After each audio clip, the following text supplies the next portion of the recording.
उंदीर आणि मांजर एक सुंदर कथा। एका छोट्या गावात एका बिळात राहणारा एक छोटा उंदीर होता। त्याचं नाव होतं मिंटू।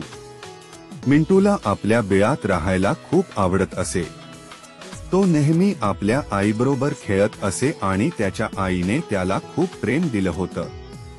एके दिवशी मिंटू आपल्या आईला म्हणाला, आई, मी बाहेर फिरायला जाणार आहे।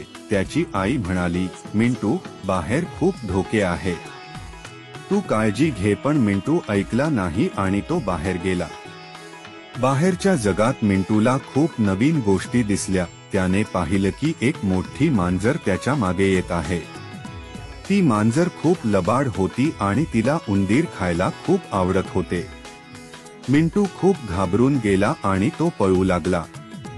मिंटू पळत पळत एका झाडाच्या खाली पोहोचला। त्याने पाहिलं की त्या झाडावर एक गरुड बसला आहे। मिंटूने गरुडला सांगितलं, काका, मला ही मांजर वाचवा। गरुड म्हणाला, मिंटू, तू माझ्या पंजात बस, मी तुला वाचवे।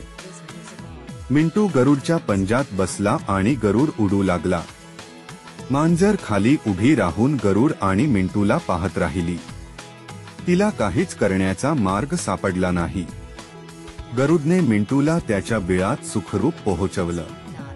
मिंटूने गरुडचे खूप आभार मानले।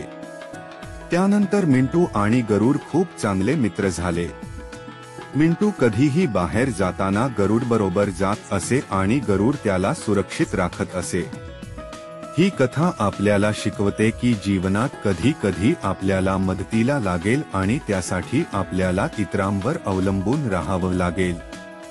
तसेच चांगले मित्र मिळवणं आणि त्यांच्याबरोबर संबंध जपणं किती महत्त्वाचं आहे हे देखील सांगते।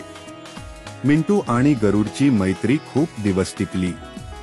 मिंटूने शिकून घेतलं की जीवनात स्वतःच्या पायावर उभं राहावं, पण गरज पडल्यास मदत घेण्यात काही गैर नाही। आणि त्याने आपल्या आईला ही गोष्ट सांगितली आणि त्याची आई खूप खुश झाली।